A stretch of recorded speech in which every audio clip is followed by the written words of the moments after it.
इस वीडियो के अंतर्गत आपको political science class 10 political science chapter 5 popular struggles and movement का देखेंगे। ये आपको पार्ट 2 होगा। इसके अंतर्गत हम पहले पार्ट 2 के अंतर्गत हम यहाँ पे चैप्टर 5 का पार्ट 2 के अंतर्गत हम बोलिवियाज वाटर यूज को देखते हैं। बोलिवियाज वाटर यूज जो है उसको यहाँ पे देखने का प्रयास करते हैं। बोलिविया में जो पानी का युद्ध हुआ, जल युद्ध हुआ, उसको यहाँ पे देखिए। The story of Poland and that of Nepal that of Nepal the story of Poland and that of Nepal apply to the struggle for establishing or restoring democracy, but the role of popular struggles does not come to an end with the establishment of democracy। देखिए, नेपाल यहाँ पर जो कहा गया है, क्या नेपाल अथवा Poland की कथाएं लोकतंत्र की स्थापना अथवा उसके पुनरुत्थान की बातें बताती है। नेपाल अथवा पोलैंड की कथाएं लोकतंत्र की स्थापना और उसके पुनरुत्थान की बातें बताती है, लेकिन जन संघर्ष की भूमिका लोकतंत्र की स्थापना के साथ खत्म नहीं हो जाती। But the role of popular struggles does not come to an end with the establishment of democracy.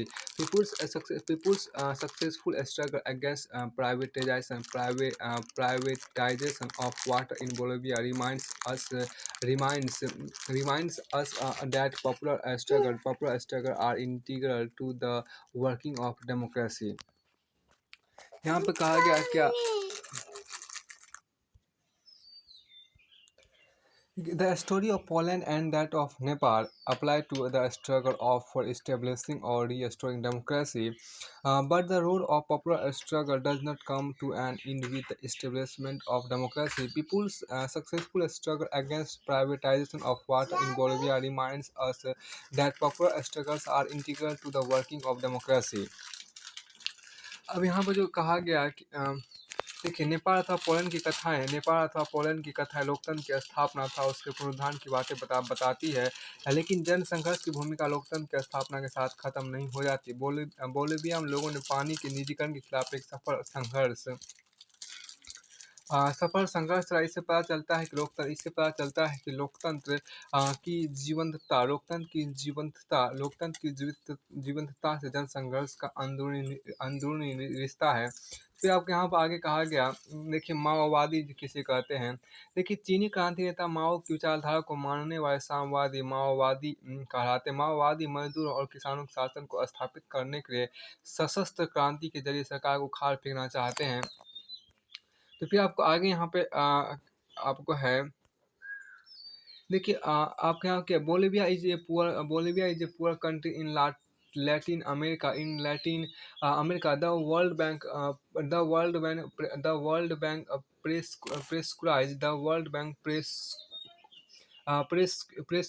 pressurized the government to give up its control of municipal water supply. The government sold these rights for the city of uh, एक minute यार। देखिए, Bolivia is a poor country. The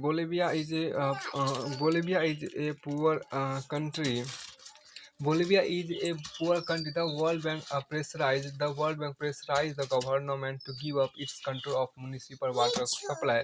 The government sold these rights for the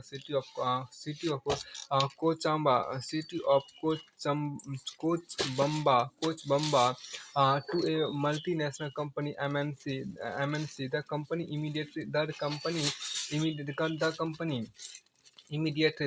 immediately increased the price of water by 4 times. Many people receive monthly water bills of Rs 1,000 in a country where average income is around 5,000 rupees a month. This led to a spontaneous popular protest। देखिए, यहाँ पर क्या, Bolivia यहाँ पे कहा गया कि Bolivia Latin America के गरीब देश है। विश्व बैंक ने यहाँ की सरकार पर नगर पालिका द्वारा की जा रही जल आपूर्ति से अपना नियंत्रण छोड़ने के दबाव डाला। सरकार ने कोचबम्बा शहर में जल आपूर्ति का अधिकार एक बहुराष्ट्रीय कंपनी को बेच दिया। इस कंपनी ने आनन फानन में पानी की कीमत में 4 गुना इजाफा कर दिया। अनेक लोगों का पानी का मासिक बिल 1,000 रुपये तक पहुँचा, जबकि बोलिविया में लोगों की औसत आमदनी ₹15,000 महीना है। इसके फलस्वरूप स्वतः स्फूर्त जनसंघर्ष भड़क उठा। फिर आपको आगे यहाँ कर इन जनवरी 2000 a new alliance of labour यहाँ पर in January 2000, a new alliance of labor, human rights and community leaders organized a successful four-day general strike in the city. The government agreed to negotiate and the strike was called off.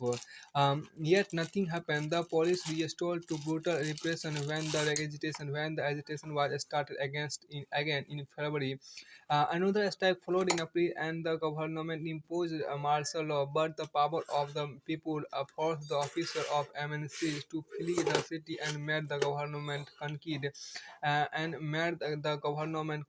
to all the demands of protesters. The contract with the MNCs the contact with the MNCs was cancelled and water supply was restored to the municipalities at all rates. This came to be known as Bolivia's water is this came to known as what this came to be and this came to be known as Bolivia Waters War। आगे यहाँ पे देखिए क्या इसके सन 2000 की जनवरी में श्रमिकों मानवाधिकार कार्यकर्ताओं तथा सामुदायिक नेताओं के बीच एक गठबंधन ने आकार ग्रहण किया और इस गठबंधन ने शहर में 4 दिनों की कामयाब आम हड़ताल की। सरकार बातचीत के राजी हुई और हड़ताल वापस ले ली गई, फिर भी कुछ हाथ नहीं लगा। फरवरी में फिर आंदोलन शुरू हुआ, लेकिन इस बार पुलिस ने बर्बरतापूर्वक आपको दमन किया।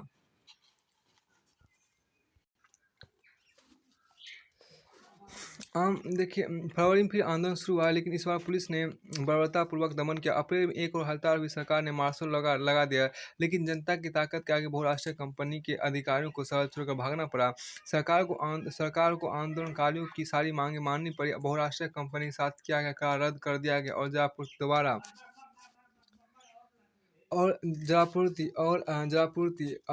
जलापूर्ति दोबारा नगरपालिका को सौंपकर पुरानी दरें कायम कर दी गई। इस आंदोलन को बोलिविया के जल युद्ध के नाम से जाना गया। तो फिर आगे यहाँ पर कहता है हाँ कि देखिए डेमोक्रेसी एंड पॉपुलर स्ट्रगल्स की बात कीजिए, लोकतंत्र और जनसंघर्ष की यहाँ पर बात कीजिए। देखिए these two stories are from very different context. The movement in Nepal was to establish democracy while the struggle in Bolivia involved claims on an elected democratic government. The popular struggle in Bolivia was about one specific policy, while the struggle in Nepal was about the foundation of the country's politics. Both these struggles were successful, but their impact was at different levels. यहाँ देखिए while the struggle in Nepal was about the foundation of country's politics, both these struggles were successful, but their impact was at different levels.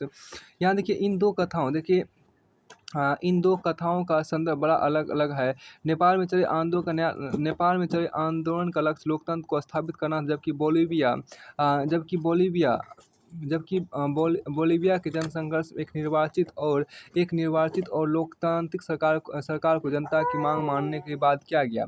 Bolivia का जनसंघर्ष सरकार की एक विशेष नीति के खिलाफ था, जबकि नेपाल में चले आंदोलन यह तय किया कि देश की राजनीतिक नींव क्या होगी। ये दोनों ही संघर्ष आपको सफल रहे, लेकिन इनके प्रभाव के स्तर अलग अलग थे। Despite these differences, both the stories share some elements which are relevant to the study of the past and the future of democracies. Both these are instances of political conflict that led to popular struggles. In both cases, the struggle involved mass mobilization, public demonstration of mass support clinched the dispute. Finally, both instances involve critical role of political organization. If you recall the first chapter of class 9th textbook, this is how democracy has evolved all over the world. We can therefore draw a few conclusions from these examples.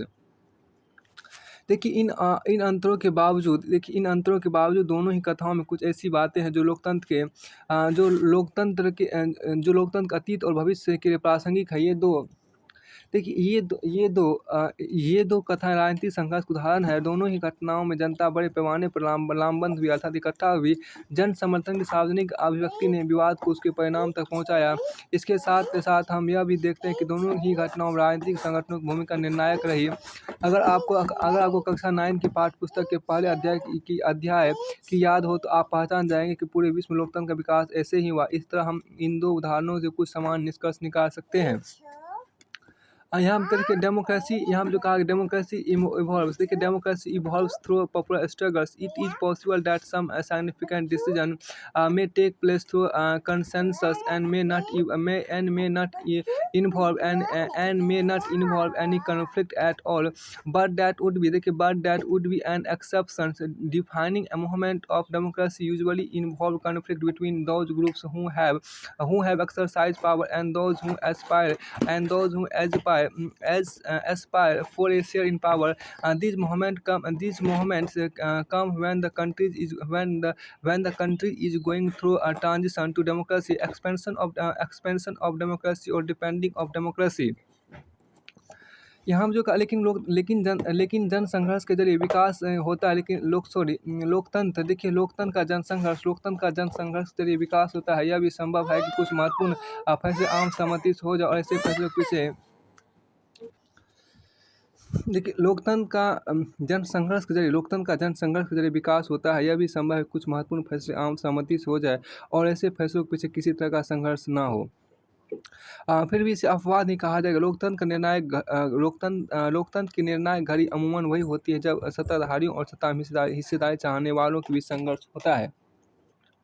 ऐसी घड़ी तब आती है जब कोई देश लोकतंत्र की ओर कदम बढ़ा रहा हो, उस देश में लोकतंत्र का विस्तार हो रहा हो अथवा वहाँ लोकतंत्र की जड़ें मजबूत होने की प्रक्रिया में हो। आगे यहाँ पे कहता है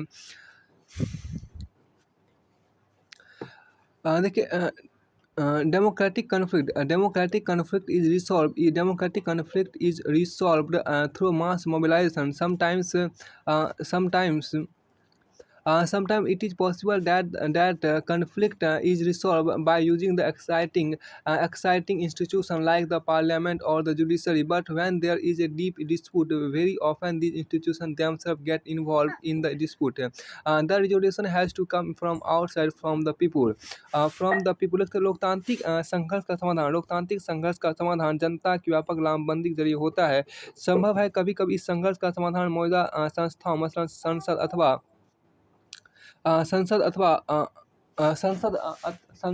अथवा यहाँ पे कहा गया कि न्यायपालिका के जरिए हो जाए। लेकिन जब विवाद ज़्यादा गहन होता है गहरा होता है ये संस्थाएं स्वयं उस विवाद का हिस्सा बन जाती है। तो ये संस्थाएं स्वयं उस विवाद का हिस्सा बन जाती है। ऐसे में समाधान इन संस्थाओं के जरिए नहीं बल्कि उनके बाहर या जनता के माध्यम से होता है। आगे यहाँ पर कहता है कि these conflict and mobilization based on new political organization. True, there is an element of spontaneity in all such historic movement, but the spontaneous public participation becomes effective with the help of organized politics. There can be many agencies of organized politics.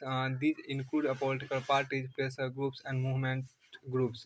आगे यहाँ पे कहता है ऐसे संघर्ष और लामबंदियों का आधार राजनीतिक संगठन होते हैं। ऐसे संघर्ष और लामबंदियों का आधार राजनीतिक संघर्ष होते हैं। यह बात सच है कि ऐसे संघर्ष और लामबंदियों का आधार राजनीतिक संगठन होते हैं। But the spontaneous public participation becomes effective with the help of organized politics. There can be many agencies of organized politics. These include political parties, pressure groups, and movement groups. आगे आप देखिए क्या कि यह बात सच है कि ऐसी ऐतिहासिक घटनाओं में स्वतः स्फूर्त होने का भाव भाव कहीं न कहीं ज़रूर मौजूद होता है, लेकिन जनता की स्वतःस्फूर्त सार्वजनिक भागीदारी संगठित राजनीति के ज़रिए कारगर हो पाती है।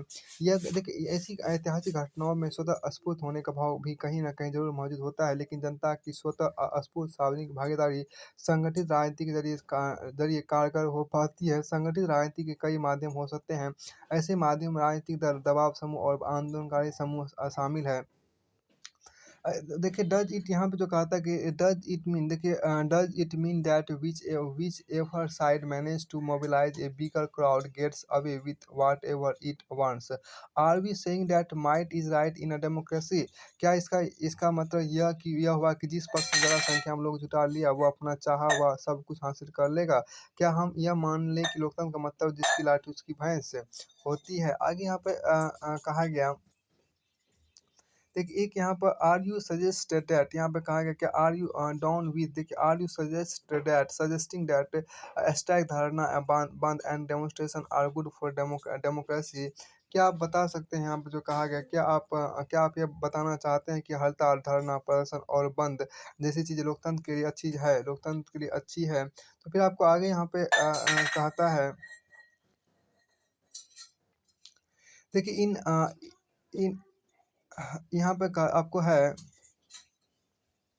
In 1984, the Karnataka government set up a company called Karnataka Pulpwood Limited. About 30,000 hectares of land was given virtually free to his company for 40 years.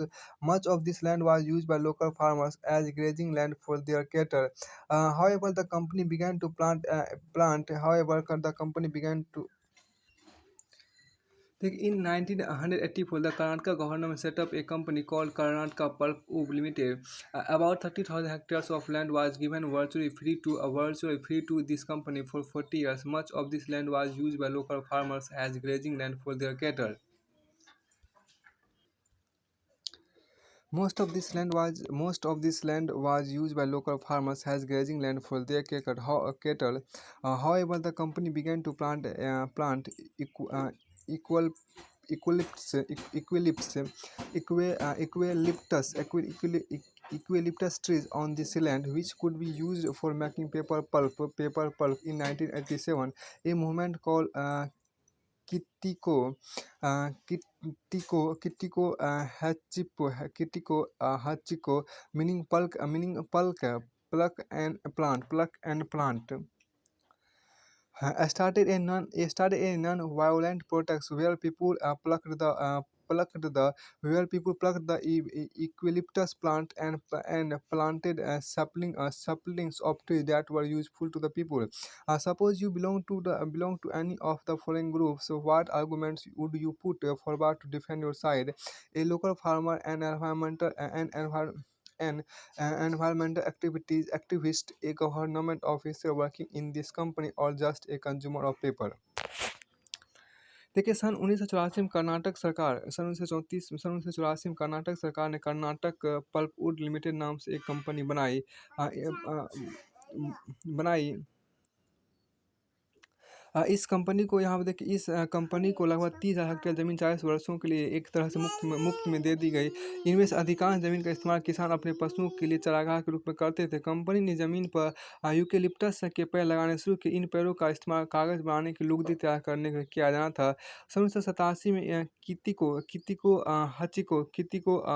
हकिक्चो अर्थात तोड़ो और रोपो नाम का एक आंदोलन शुरू हुआ।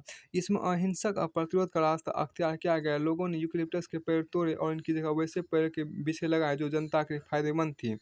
नीचे कुछ समूह के नाम दिए गए। अगर आप इनमें से किसी भी समूह में होते तो अपने पक्ष के समर्थन में क्या दलील देते? यहाँ पर आगे कहा था क्या, देखिए स्थानीय किसान,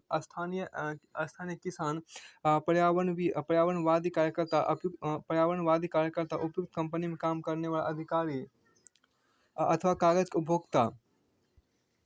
यहाँ पर आगे देखिए आपको है, तो फिर देखिए आपको मोबिलाइजेशन एंड ऑर्गेनाइजेशन की बात कीजिए। मोबिलाइजेशन एंड ऑर्गेनाइजेशन की जो यहाँ पर बात है उसको यहाँ पर कीजिए। तो यहाँ पर आपको मोबिलाइजेशन एंड ऑर्गेनाइजेशन मतलब क्या? मोबिलाइजेशन एंड ऑर्गेनाइजेशन मतलब क्या कि आपको लामबंदी और संगठन की बात कीजिए। लामबंदी और संगठन की देखिए, मोबिलाइज़ेशन ऑर्गेनाइज़ेशन की बात कीजिए, मतलब आपको लामबंदी और संगठन, मतलब आपको समूहबंदी जिसे बोलते हैं, इकट्ठीकरण जिसे बोलते हैं, और आपको ऑर्गेनाइज़ संगठन की बात करते हैं। देखिए, let us look back to our two examples and look at the organisation that made this struggle successful.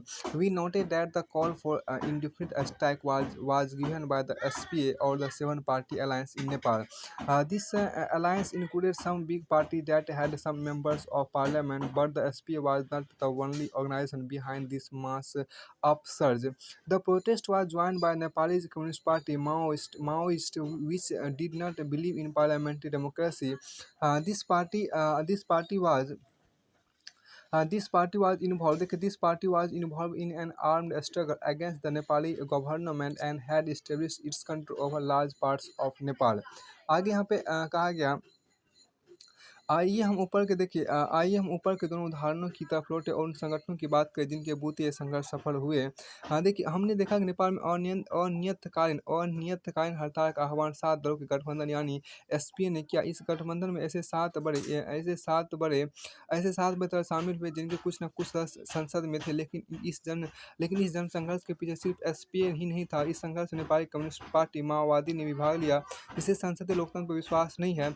यह पार्टी नेपाल की सरकार के विरुद्ध सशस्त्र संघर्ष चला रही थी और इसने नेपाल के एक बड़े हिस्से पर अपना नियंत्रण कर लिया था।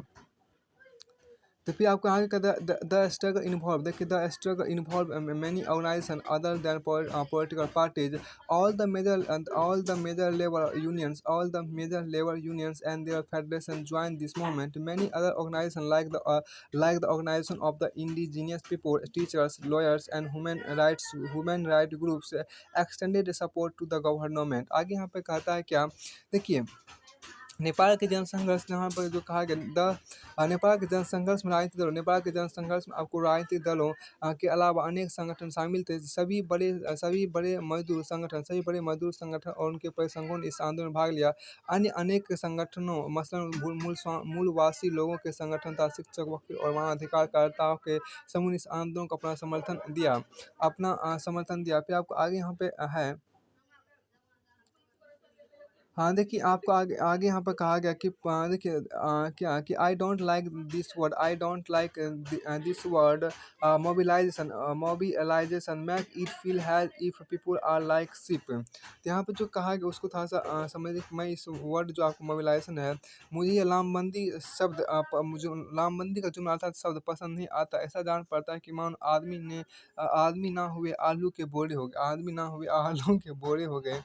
अब आगे यहाँ पे आपको कहा था मोबिलाइजेशन जिसे हम बोलते हैं,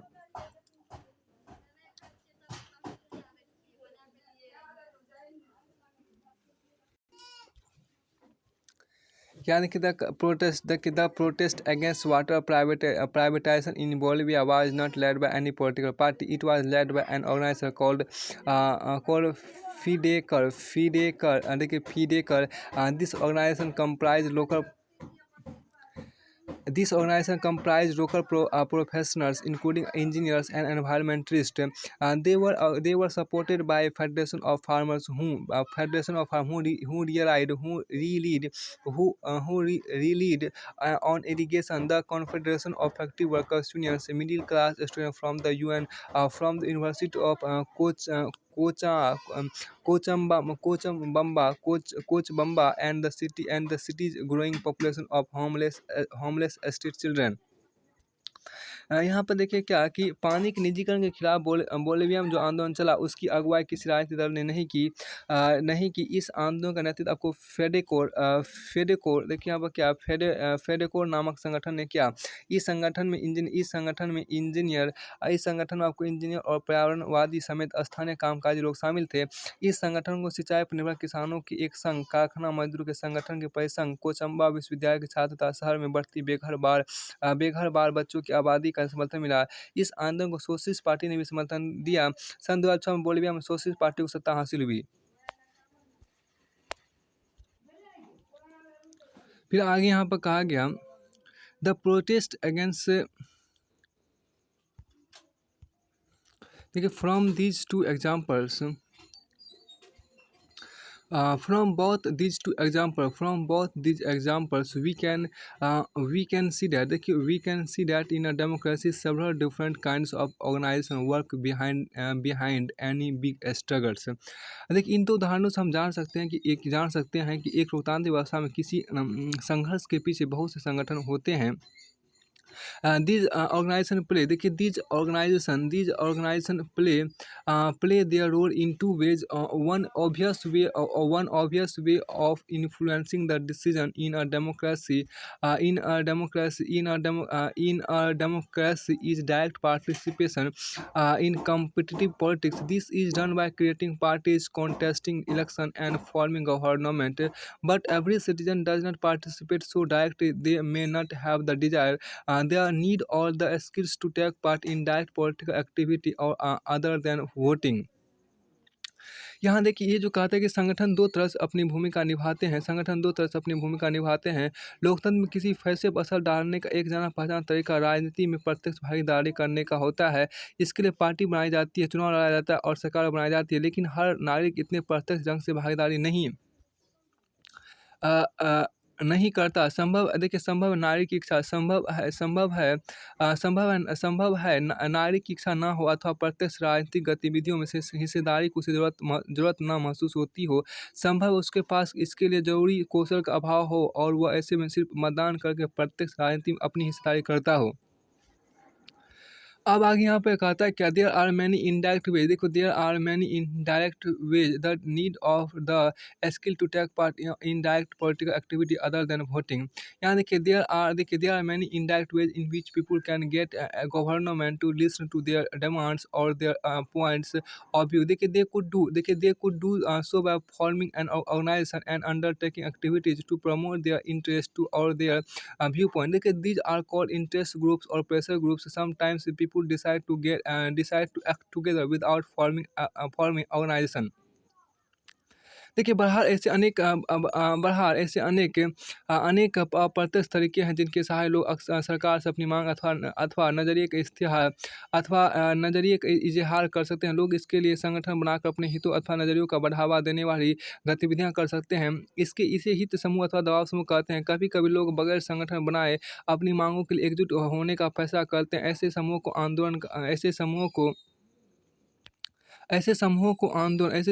आंदोलन कहा जाता है। ऐसे समूह these are called interest group और pressure group. Sometime people decide to act together without forming organisation. ऐसे समूह को आंदोलन कहा जाता है। कभी कभी लोग बगैर संगठन बनाए अपनी मांगों के लिए एकजुट होने का फैसला करते हैं। ऐसे समूह को आंदोलन कहा जाता है, दबाव समूह कहा जाता है। अब आगे यहाँ पर आपको एक इमेज शो किया गया है। तो ये इमेज आपके यहाँ पर देखिए मुंगेरी लाल keeps running.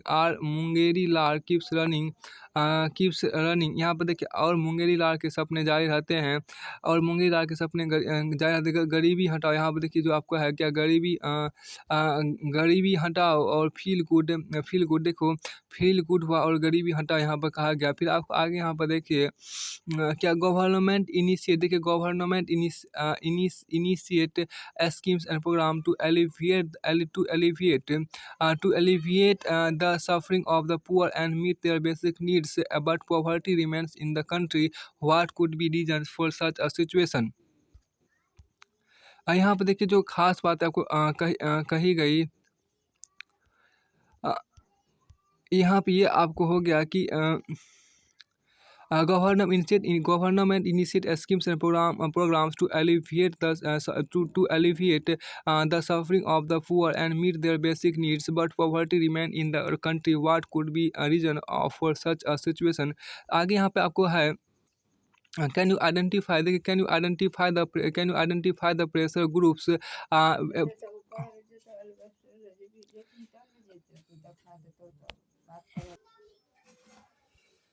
Can you identify the pressure groups functioning in the news clipping given here? What demand are they making? देखिए अखबार की कतरनों में जिन दबाव समूह का जिक्र किया गया, क्या आप उन्हें पहचान सकते हैं? वे क्या मांग कर यहाँ देखिए demand to ensure timely refund VAT dues to Delhi's traders. RWA's Rose hope that their side of the story will be heard too. यानी कि says the only for job growth says CGI यहाँ देख CII pro American tilt in foreign policy AITUC Bhopal gas victims getting substandard drugs NGOs। यहाँ पर आपको देखिए ये हो गया। इसके बाद यहाँ पर क्या प्रेशर ग्रुप्स एंड मूवमेंट की बात कीजिए तो प्रेशर ग्रुप्स और मूवमेंट जो है वो यहाँ पर देखिए प्रेशर ग्रुप्स एंड मूवमेंट्स दबाव समूह और आंदोलन की बात यहाँ पर आपको है। दबाव समूह देखिए दबाव समूह और आंदोलन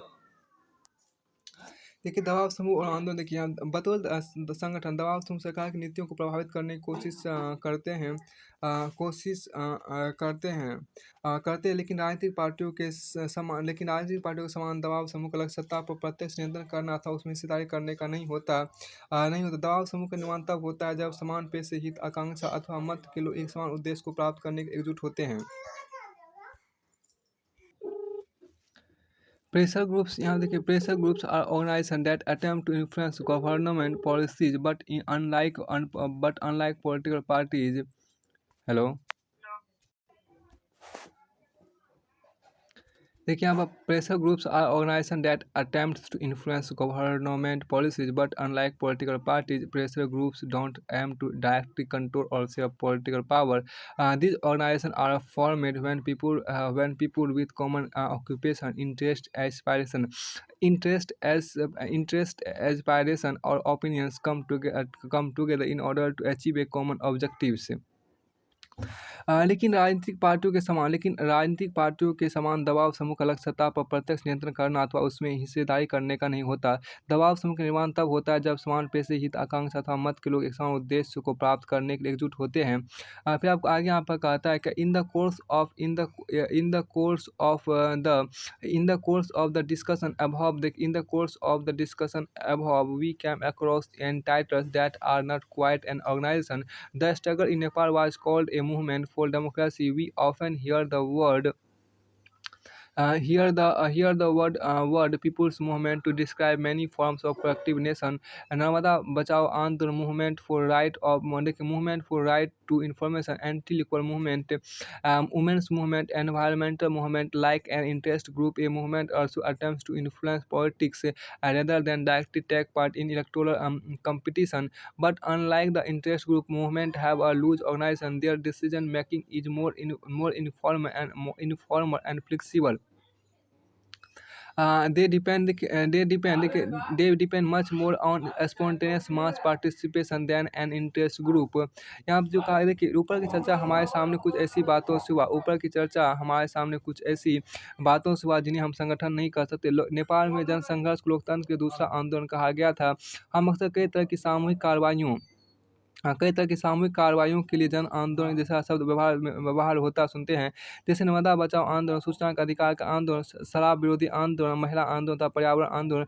दबाव समूह को देखिए दबाव समूह के समान आंदोलन भी चुनावी मुकाबले में सीधे भागीदारी करने के बजाय राजनीति को प्रभावित करने की कोशिश करते हैं। लेकिन दबाव समूह के विपरीत आंदोलन में संगठन ढीला ढाला होता है। आंदोलनों में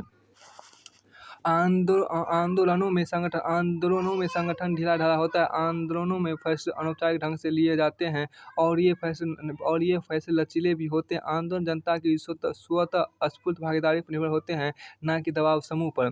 फिर आपको आगे यहाँ पे कहता है देखिए सेक्शनल आपको यहाँ पर क्या है कि sectional interest group and public interest group की बात कीजिए। Sectional interest groups and public interest group की बात कीजिए। Usually interest group seek to promote the interest of a particular section और group of society. Trade unions, business association and professionals, lawyers, doctor, teacher etc bodies are some example of this type. They are sectional because they represent a section of society: workers, employees, business person, industry staff, robbers of a religion, caste, etc. Their principal concern is the betterment and well-being of their member, not society in general। देखिए यहाँ पर जो कहा गया हित समूह अमूमन समाज के किसी खास हिस्से अथवा समूह के हितों को बढ़ावा देना चाहते हैं। मजदूर संगठन, व्यावसायिक संघ और पेशेवर, वकील, डॉक्टर, शिक्षक आदि आदि आदि के निकाय इस तरह के दबाव समूह के उदाहरण है। ये दबाव समूह वर्ग विशेषी होते हैं क्योंकि समाज के किसी खास तबके मसलन मजदूर, कर्मचारी, व्यवसायी, उद्योगपति, धर्म विशेष के अनुयायी अथवा किसी खास जाति का प्रतिनिधित्व करते हैं। ऐसे देखिए यहाँ पर ऐसे दबाव समूह का मुख्य सरोकार पूरे समाज का नहीं बल्कि सदस्यों की बेहतरी और कल्याण करना होता है।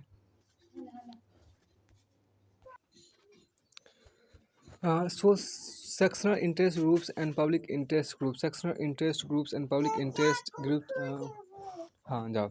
Central interest groups and public interest group की यहाँ पर बात की गई है। देखिए जन सामान्य के हित समूह, देखिए जन सामान्य के हित समूह देखिए यहाँ पर usually interest group seek to promote the interest of a particular section,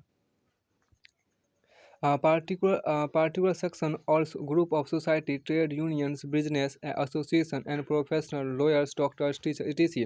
Bodies are some example of this type. They are sectional because they represent a section of society, workers, employees, business persons, industrialists, followers of a religion, caste group, etc. Their principal concern is the betterment and well-being of their members, not society in general. देखिए हित समूह अमूमन समाज के किसी खास हिस्से अथवा समूह के हितों को बढ़ावा देना चाहते हैं। मजदूर संगठन, व्यावसायिक संघ और पेशेवर वकील, डॉक्टर, शिक्षक आदि। यहाँ पर आगे कहा गया कि निकाय इस तरह के दबाव समूह के उदाहरण हैं। देखिए ये दबाव समूह वर्ग विशेषी होते हैं क्योंकि ये समाज के किसी खास तबके मसलन मजदूर, कर्मचारी, व्यवसायी, उद्योगपति, धर्म विशेष के अनुयायी अथवा किसी खास जाति आदि का प्रतिनिधित्व करते हैं। ऐसे दबाव समूह का मुख्य सरोकार पूरे समाज का नहीं बल्कि अपने सदस्यों की बेहतरी और कल्याण करना होता है।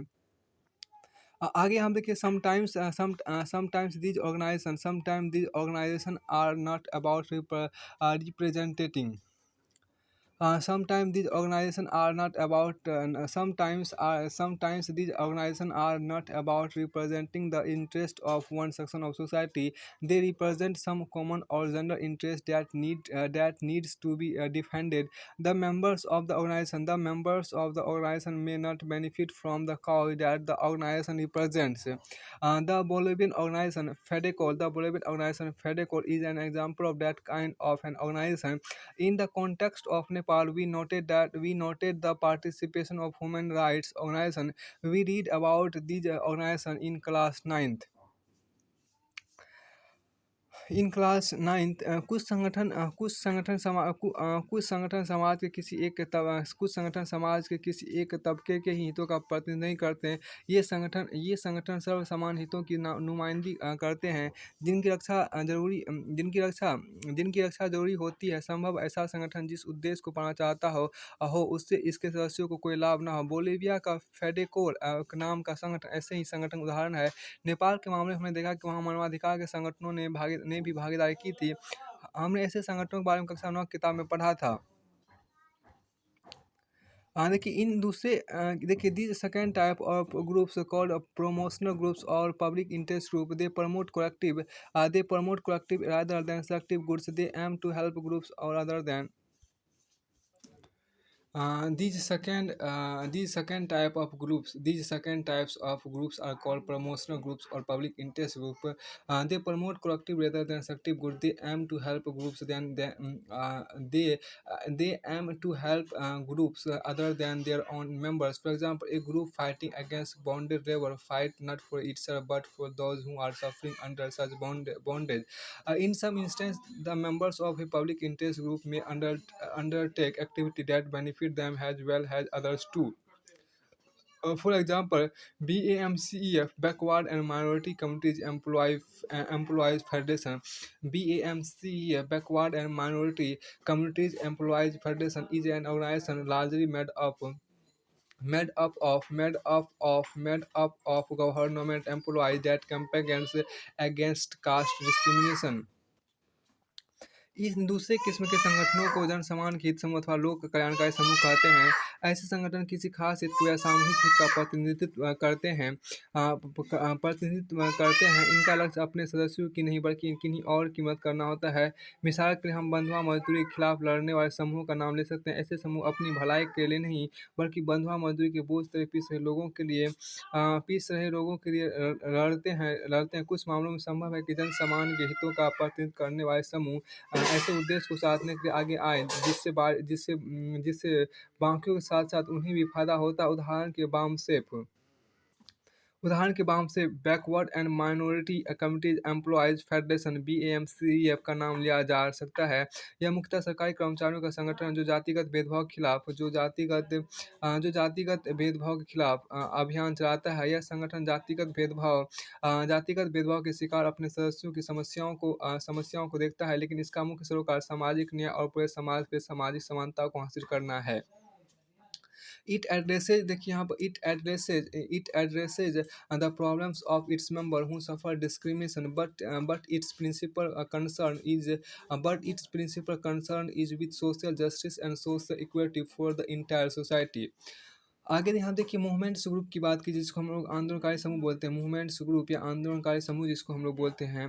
देखिए आंदोलनकारी समूह या मूवमेंट्स ग्रुप की यहाँ पर है, तो इसमें जो आपको कहा गया वो देखिए क्या as in the case of interest groups the groups involve with movement also include a very wide variety the various examples mention above already indicate a simple distinction.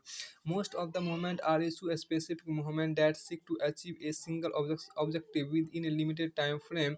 Others are more general for generic movement that seek to achieve a broad goal in the very long term. देखिए दबाव समूह के समान किसी आंदोलन में कई तरह के समूह शामिल रहते हैं। ऊपर कुछ उदाहरण दिए गए हैं जिससे इनकी एक साधारण विशेषता का संकेत मिलता है। अधिकतर आंदोलन किसी खास मुद्दे पर केंद्रित होते हैं। ऐसे आंदोलन एक सीमित समय सीमा के भीतर किसी एक लक्ष्य को पाना चाहते हैं। कुछ आंदोलन ज़्यादा सार्वभौम प्राकृतिक होते हैं और एक व्यापक लक्ष्य को बहुत बड़ी समय अवधि में हासिल करना चाहते हैं। The Nepalese movement for democracy The Nepalese movement for democracy arose with the specific objective of reversing the king's orders that led to suspension of democracy in India. Narmada Bachao Andolon is a good example of this kind of movement. The movement started with the specific issue of the people displaced by the creation of Sardar Sarovar Dam on the Narmada River. Its objective was to stop the dam from being constructed. Gradually, it became a wider movement that questioned all such big dams and model of development that require such dams. Movement of this kind tend to have a clear leadership and some organization, but their active life is usually short. देखिए, आप यहाँ पर जो आपको कहा गया कि नेपाल में उठे लोकतंत्र के आंदोलन का विशिष्ट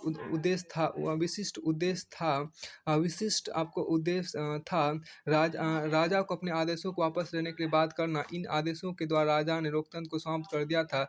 भारत नर्मदा बचाओ आंदोलन ऐसे आंदोलन का अच्छा उदाहरण है। नर्मदा नदी पर बनाए जा रहे सरदार सरोवर बांध के कारण लोग विस्थापित हुए। ये आंदोलन इसी खास मुद्दे को लेकर शुरू हुआ। इसका उद्देश्य बांध को बनने से रोकना था। धीरे धीरे इस आंदोलन ने व्यापक रूप धारण किया। इसने सभी बड़े बांधों और विकास को उस मॉडल पर सवाल उठाए जिससे में बड़े बांधों को अनिवार्य साबित किया जाता है। ऐसे आंदोलन में नेतृत्व बड़ा स्पष्ट होता है और उनका संगठन भी होता है, लेकिन ऐसे आंदोलन बहुत थोड़े समय तक ही सक्रिय रह पाते हैं। देखिए this single issue movement can be constructed. This single issue movement यहाँ जो आपको कहा गया कि देखिए this single issue movement can be constructed with movement that are long term and involve more than one issue. The environmental movement and the women's movement are example of such movements. There is no single organisation that controls और guide such movement. Environmental movement is a level for a large number of organisation and issue specific movement. All of these have a separate organization, independent leadership, and often different views on policies. Different views on a policy. Policy related matters, policy related matters. आगे यहाँ पे आपको है यहाँ किसी एक मुद्दे पर आधारित ऐसे आंदोलन के बरकस उन आंदोलनों को रखा जा सकता है जो लंबे समय तक चलते हैं और जिनमें एक से ज़्यादा मुद्दे होते हैं। पर्यावरण के आंदोलन तथा महिला आंदोलन ऐसे ही आंदोलन आंदोलन की मिसाल है, उदाहरण है। ऐसे आंदोलन के नियंत्रण अथवा दिशा निर्देश के कोई एक संगठन नहीं होता। पर्यावरण आंदोलन के अंतर्गत अनेक संगठन तथा खास खास मुद्दे पर आधारित आंदोलन शामिल है। इनके सब के संगठन अलग अलग इनके सब के संगठन अलग अलग हैं। इनके सब के संगठन आपको अलग अलग हैं। मिसाल के मिसाल के लिए आपको देखिए इनके सब के संगठन अलग अलग हैं। फिर आपके यहाँ पर आपका कहता है देखिए और नेतृत्व भी अलग अलग है और नीतिगत मामलों पर अक्सर इनकी राय अलग अलग होती है। इसके बावजूद एक व्यापक उद्देश्य के ये साझेदार है और उनका दृष्टिकोण एक जैसा है। इसी वजह से इन्हें एक आंदोलन यानी पर्यावरण आंदोलन का नाम दिया जाता है। कभी कभी ऐसे व्यापक आंदोलन एक ढीला ढाला सा सर्वसमावेशी संगठन है। सर्वसमावेशी आपको संगठन है। यहाँ एक खास आपको एक यहाँ पर है क्या कि social movements and pressure groups try to mobilise citizens in many ways the collage here shows some of them. यहाँ जो आपको कहा गया देखिए कि सामाजिक आंदोलन और दबाव समूह के सामाजिक आंदोलन और दबाव समूह नागरिक को कई तरह से लामबंद या इकट्ठा करने की कोशिश करते। इस कॉलेज या इकट्ठी करने में कुछ ऐसे तरीकों को दिखाया गया है। देखिए यहाँ एक फिगर आपको दिया गया मैनी डेमोक्रेटिक गवर्नमेंट नीचे भी आपके यहाँ पर फिगर है। मैनी डेमोक्रेटिक गवर्नमेंट ये आपको ब्यूरोक्रेसी भी है। Many democratic government provide the right to information (RTI) to the citizens. द RTI Act 2005 is a landmark legislation passed by our parliament. Under this act, citizens can seek information from government offices pertaining to different activities. Do you think the cartoon exaggerated the obstructionist role of bureaucracy in the implementation of the act? यहाँ पर जो देखिए yet all of these share a broad objective and have a similar approach. That is why they are called a movement. Sometimes these broad movement have a loose umbrella organization as well. For example, the National Alliance for People's Movement (NAPM) is an organization of organization. Various movement groups struggling on a specific issues are constituents of this loose organization, which coordinate the activities of a large number of people's movement in our country. How did they influence politics? Pressure groups and movement exert influence on politics in a variety of ways. यहाँ पर आपको देखिए क्या कि देखिए इसी वजह से इन्हें एक आंदोलन यानी पर्यावरण आंदोलन का नाम दिया जाता है। कभी कोई ऐसे व्यापक आंदोलन का एक ढीला ढाला सर्वसमावेशी संगठन होता है। देखिए मिसाल के लिए आपको national alliance for people's movement (NAPM) ऐसा ही संगठनों का संगठन है। विभिन्न मुद्दों पर संघर्ष कर रहे अनेक आंदोलनकारी समूह इस संगठन के घटक। यह संगठन अपने देश में अनेक जन आंदोलनों की गतिविधियों में तालमेल बैठाने का काम करता है। देखिए दबाव समूह और आंदोलन राजनीति पर कैसे असर डालते हैं। दबाव समूह और आंदोलन राजनीति पर कई तरह से असर डालते हैं। तो पहला आप यहाँ देखिए pressure groups and movement exert influence on politics in a variety of ways. They try to gain यहाँ देखिए they try to gain public supports and sympathy for their goals and their activities by carrying out information campaigns, organizing meetings, filling petition, etc. Most of these groups try to influence the media into giving more attention to these issues. यहाँ पर आपको कहा गया ऐसे समूह अक्सर हल्का अथवा सरकारी ऐसे समूह देखिए दबाव समूह और आंदोलन अपने लक्ष्य तथा गतिविधियों के जनता का समर्थन और सहानुभूति हासिल करने की कोशिश करते हैं। इसके लिए सूचना अभियान चलाना, बैठक आयोजित करना अथवा अर्जी दायर करने जैसे तरीके का सहारा लिया जाता है। ऐसे अधिकतर समूह मीडिया को प्रभावित करने की कोशिश करते हैं ताकि उनके मसलों पर मीडिया ज़्यादा ध्यान दे। तो फिर आगे देखिए they often organise protest activity like strike और disturbing government government programs, workers organizations, employees association, and most of movement group often resort to these tactics in order to force the government to take note of their demands. यहाँ पर जो आपको कहा गया ऐसे समूह अक्सर हल्का अथवा सरकारी कामकाज में बाधा पहुंचाने जैसे उपायों का सहारा लेते हैं। मजदूर संगठन, कर्मचारी संघ तथा अधिकतर आंदोलनकारी समूह अक्सर ऐसी युक्तियों का इस्तेमाल करते हैं कि सरकार उनकी मांगों की तरफ ध्यान देने के लिए बाध्य हो। फिर आपको आगे यहाँ पे कहा गया यहाँ आप देखिए क्या आपको कि muscle money power rule the roots in PDS say RTI activities हर आदिवासी हरिजन को जमीन पट्टा दो। यहाँ पर देखिए SSP demands transparency in ADB loans, tribals war to oppose displacement, social audit uncovers irregularities in Rajasthan. ये सब एक अखबार का जो तक कतरनी होता है वो है। तो यहाँ पे एक चीज़ आपको मेंशन की गई है। तो कि वाई आर यहाँ पर देखिए क्या कि what are the social movement listed in these news clippings? What efforts are they making? Which sections are they trying to mobilize?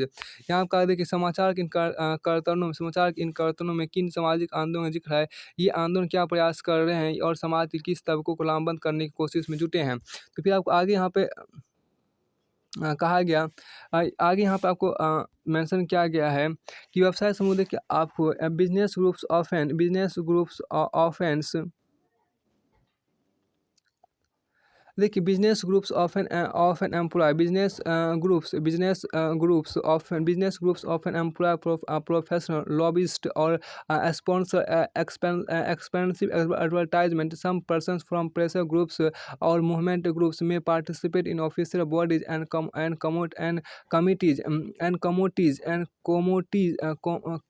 committees that offer and committees double M double T double E that offer advice to the government. While interest group and movement don't directly engage in party politics, they seek to exert influence on political parties. Most of the movement groups take a political stance without being a party. They have political ideology and political position on major issues. The relationship between political parties and pressure groups can take different forms, some direct and other very indirect. तो यहाँ पर आपको व्यवसाय देखिए व्यवसाय समूह अक्सर पेशेवर लॉबिस्ट व्यवसाय समूह अक्सर पेशेवर लॉबिस्ट नियुक्त करते हैं अथवा महंगे विज्ञापनों को प्रायोजित करते हैं। दबाव समूह अथवा आंदोलनकारी समूह के कुछ व्यक्ति सरकार को सलाह देने वाली समितियों और अधिकारियों निकायों में शिरकत कर सकते हैं। हालांकि दबाव समूह और आंदोलन दलीय राजनीति में सीधे भाग नहीं लेते, लेकिन वे राजनीतिक दलों पर असर डालना चाहते हैं। अधिकतर आंदोलन किसी राजनीतिक दल से संबंध नहीं होते, लेकिन उनका एक राजनीतिक पक्ष होता है। आंदोलनों की राजनीतिक विचारधारा होती है और बड़े मुद्दों पर उनका राजनीतिक पक्ष होता है। राजनीतिक दल और दबाव समूह के बीच का रिश्ता कई रूप धारण कर सकता है, जिसमें कुछ प्रत्यक्ष और कुछ अप्रत्यक्ष होते हैं। in some instances, the pressure groups are either formed or led by the leaders of political parties or act as extended arms of political parties. For example, most trade unions and students organizations in India are either established by or affiliated to one or the other major political party. Most of the leaders of such pressure groups are usually activists and leaders of party. देखिए कुछ मामलों में दबाव समूह, यहाँ पे जो कहा, कुछ मामलों में दबाव समूह राजनीतिक दलों द्वारा ही बनाए गए होते हैं अथवा उनका नेतृत्व राजनीतिक दल के नेता करते हैं। कुछ दबाव समूह राजनीतिक दल की एक शाखा के रूप में काम करते हैं। उदाहरण के भारत के अधिकतर मजदूर संगठन और छात्र संगठन या तो बड़े बड़े राजनीतिक दलों द्वारा बनाए गए हैं अथवा उनकी संबद्धता राजनीतिक दलों से है। ऐसे दबाव समूह का अधिकतर नेता अमूमन किसी न किसी राजनीतिक दल के कार्यकर्ता और नेता होते हैं। अब आगे यहाँ पर कहा गया है कि देखिए sometime political parties grow, political parties grows out of movement. For example, when the Assam movement led by students against the foreigners came to an end, it led to the formation of the Assam Ghana Parishad. The roots of parties like the DMK and AIADMK in Tamil Nadu can be traced to a long drawn social reform movement during the 1930 decades and 1940 decades. देखिए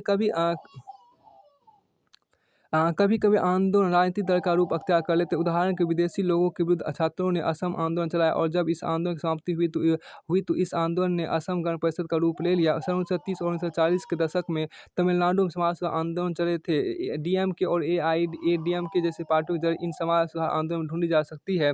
अब आगे देखिए, in most case यहाँ पे जो आपको कहा गया, in most cases the relationship between parties and interest और movement groups is not so direct.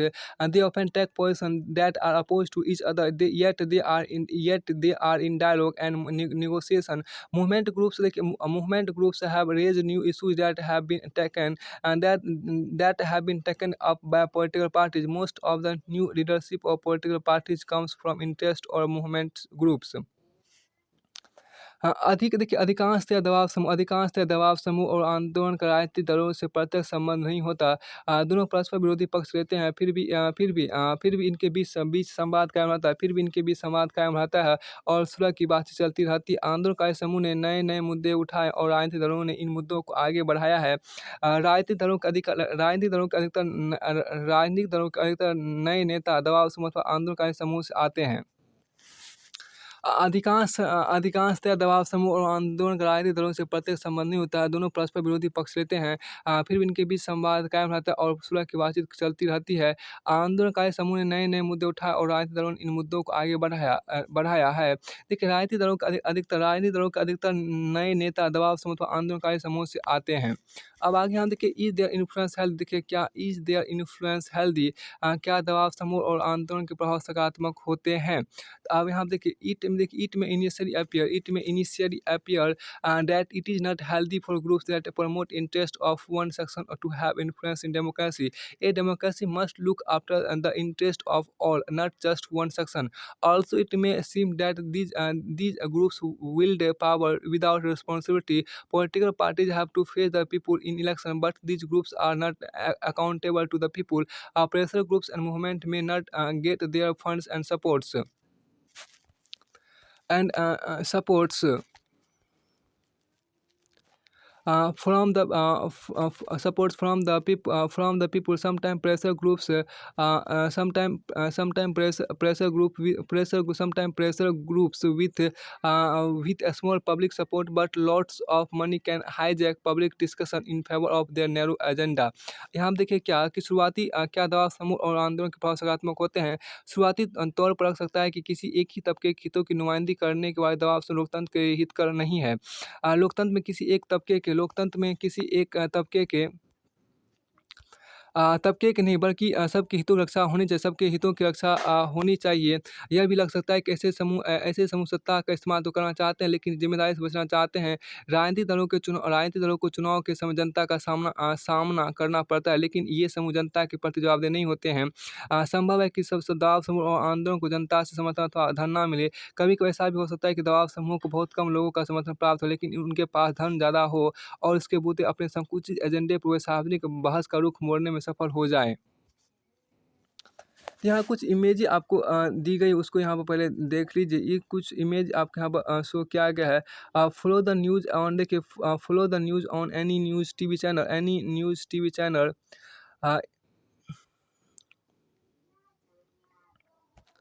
देखिए, follow the news on any news TV channel for one week, make a note of news related to pressure groups और movement representing the following sectors और section: farmers, traders, labour, industry, environment and women. Which of these are mentioned most on television news? Which sections or interest get mention the list. You may follow a newspaper if you don't have a TV at home. आगे यहाँ पर कहा गया, देखिए, देखिए, किसी भी समाचार चैनल के समाचार एक हफ्ते का लगातार देखें। निम्नलिखित क्षेत्र अथवा तबके का प्रतिनिधित्व करते आंदोलन अथवा दबाव समूह से जुड़ी खबरों का एक खाका तैयार करें। किसान, व्यापारी, मजदूर, उद्योग, पर्यावरण और महिला। और महिला, इनमें से किसका जिक्र टेलीविजन के समाचार में सबसे ज़्यादा हुआ? किस तबके अथवा हित समूह का जिक्र समाचारों में सबसे कम हुआ? टेलीविजन की जगह आप अखबार का भी इस्तेमाल कर सकते हैं। तो फिर आपको आगे यहाँ पे कहता है, एक इमेज आपके यहाँ पर है ग्रीन बेल्ट, जिसके बाद हम यहाँ पर कर लेते हैं। देखिए, the green belt movement has planted 30 million trees across Kenya. Its leader Wangari Maathai is very disappointed with the response of government officials and politicians. Yeah, in the 1970 decades and 1980 decades, as I was encouraging farmers to plant trees on their land, I also discovered that corrupt government agents were responsible for much of the deforestation by illegally selling off land and trees to well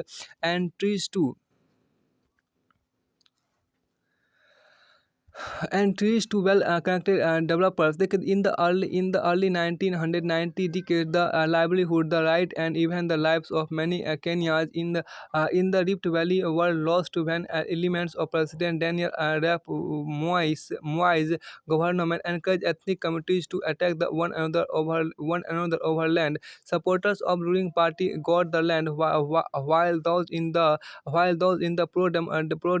democracy movement were displaced. This was one of the government's ways of retaining power. If communities were kept busy fighting over land, they would have less opportunity to demand democracy. In the above passage, that relationship do you see between democracy and social movements? How should this movement respond to the government? आगे यहाँ पर कहा गया कि green belt हरित पट्टी movement के अंतर्गत पूरे केन्या में 3 करोड़ वृक्ष लगाए गए। इस आंदोलन के नेता वांगरी मथाई सरकारी अधिकारियों और राजनीतिक रुख से बड़े नाखुश है। उनका कहना है, सन 1970 और 1980 के दशक में जब मैं किसानों को वृक्षारोपण के लिए उत्साहित कर रही थी, तो मुझे पता चला कि सरकार के भ्रष्ट कर्मचारी ही वनों का अधिकांश विनाश के लिए जिम्मेदार है। इन लोगों ने अपने चहेते डेवलपर्स को जमीन और वृक्ष अवैध रूप से बेच रखे थे। सन 1990 के दशक में राष्ट्रपति डैनियल आरेप मोई की सरकार के कुछ तत्वों ने जातीय समुदायों को जमीन के सवाल पर आपस में लड़वा दिया। इससे रिफ्ट वैली के अनेक कन्यावासी की आजीविका और अधिकार जाते रहे। कुछ को अपनी जान गंवानी पड़ी। शासक दल के समर्थकों को जमीन मिली और लोकतंत्र समर्थक आंदोलन के पक्ष में बोलने वालों को विस्थापित होना पड़ा। यह सरकार की एक चाल थी, जिसका उद्देश्य समुदायों को जमीन के सवाल पर आपस में लड़वा कर सत्ता पर कब्जा जमाए रखना था। अगर वे एक दूसरे से भिड़ते रहेंगे, तो लोकतंत्र की मांग करने के उनके पास कम मौके होंगे। ऊपर के अनुच्छेद में आपको लोकतंत्र और सामाजिक आंदोलन में क्या संबंध नजर आ रहा है? इस आंदोलन को सरकार के प्रति क्या रवैया अपनाना चाहिए? आगे यहाँ पर फिर जो आपको है, एक यहाँ पर फिर आपको इमेज यहाँ पर शो किया गया है। देखिए, यहाँ पर जो आपको इमेज शो किया इन कार्टून इज कॉल्ड, यहाँ पर जो आपको इमेज शो किया गया है, देखिए, इन cartoon is called news and non news, whom is most often visible in the media, whom are we most likely to hear about in newspapers. इस कार्टून का शीर्षक खबर बेखबर मीडिया में अक्सर किसकी चर्चाएं चलती है, अखबारों में ज़्यादातर किनके बारे में लिखा गया होता है। तो अब यहाँ देखिए on balance, on balance, however, pressure groups and movement have depended democracy. Putting pressure on the rulers is not an unhealthy activity in a democracy, as long as everyone gets this opportunity. Government can often come under government can often come under undue pressure from a small groups of rich and powerful people. Public interest groups and movement perform a usual role of countering this undue influence and reminding and reminding the government of the needs and concerns of ordinary citizens.